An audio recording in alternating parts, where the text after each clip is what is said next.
Perkenalkan, nama saya Muzaki Fadila Lubis dengan NIM 2404102224, Fakultas FKIP, Prodi PGSD. Dosen pengampu Ibu Rapita Aprilia, SPD, MPD. Di sini saya akan menjelaskan dua judul. Untuk yang pertama, kebudayaan Barat dan kebudayaan Islam. Bagaimana sih proses masuknya orang Barat ke Indonesia? Bagaimana perkembangan kebudayaan Barat di Indonesia? Proses masuknya kebudayaan Barat di Indonesia. Orang Barat pertama kali datang ke Indonesia pada abad ke-16, dimulai dengan kedatangan Portugis pada tahun 1511 yang dipimpin oleh Alfonso de Albuquerque ke Malaka.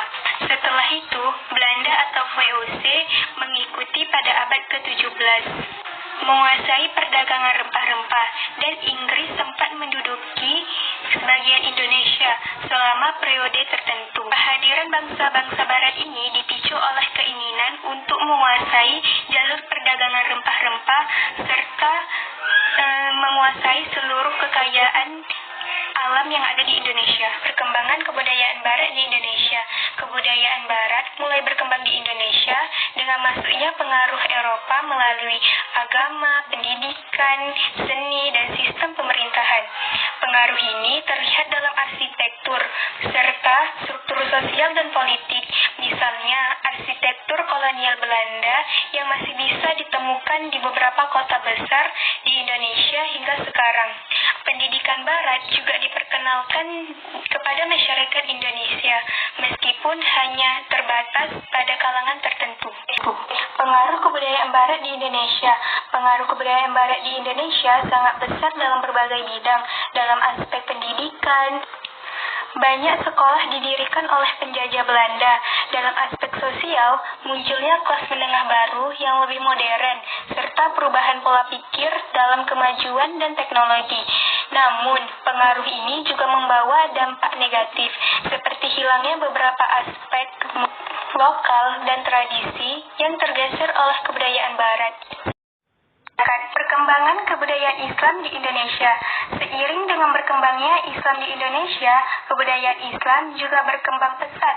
Banyak tradisi lokal yang mengadopsi elemen-elemen Islam, seperti perayaan Maulid Nabi, pernikahan, dan pengajian.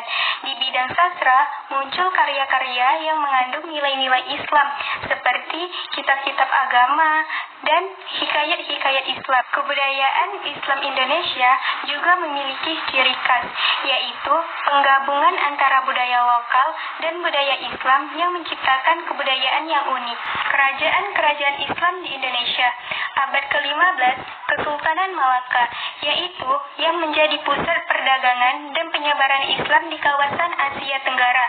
Abad ke-16, Kesultanan Aceh, yang merupakan salah satu pusat penyebaran Islam di Sumatera dan pengaruhi menambah hingga ke Semenanjung Malaya.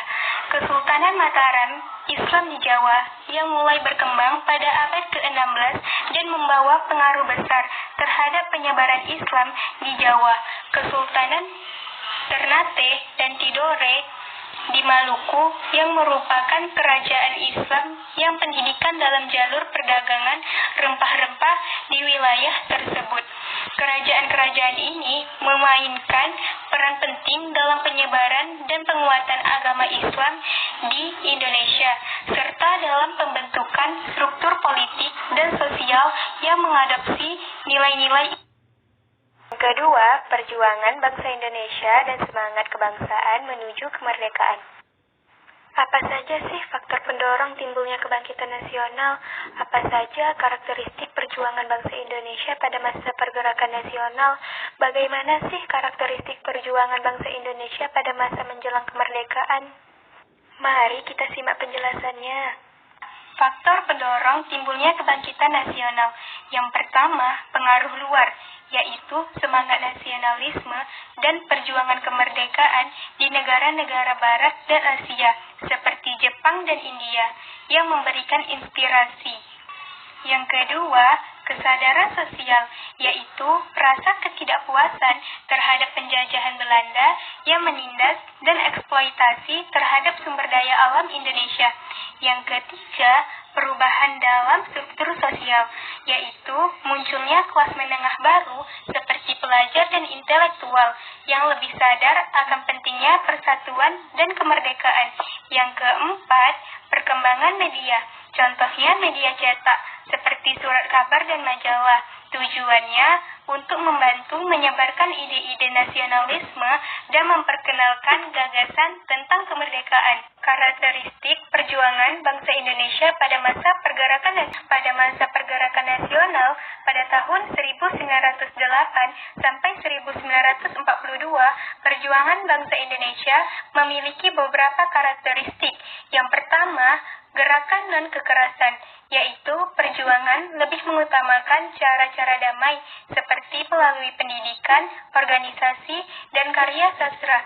Yang kedua, organisasi dan kelompok, yaitu berdirinya berbagai organisasi seperti Budi Utomo pada tahun 1908, Serikat Islam pada tahun 1911, dan Aidensi Partit 1912 yang memperjuangkan hak-hak rakyat Indonesia. Yang ketiga, kesadaran kebangsaan, yaitu mulai terbentuknya rasa kebangsaan Indonesia yang melampaui suku, agama, dan golongan.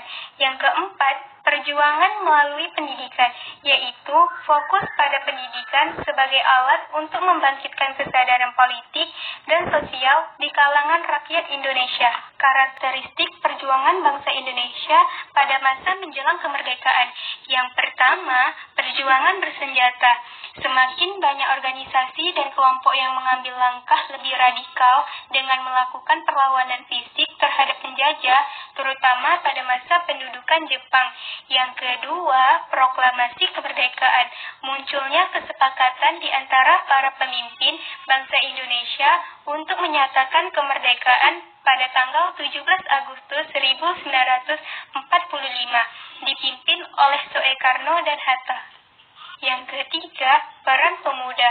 Pemuda menjadi motor penggerak utama dalam perjuangan, seperti melalui pembelah tanah air dan peran serta dalam peristiwa-peristiwa besar seperti Sumpah Pemuda. Yang keempat, pengaruh situasi internasional, yaitu kekalahan Jepang dalam Perang Dunia II dan kemerdekaan negara-negara Asia lainnya memberi tekanan bagi Jepang untuk memberi kesempatan kepada Indonesia untuk merdeka.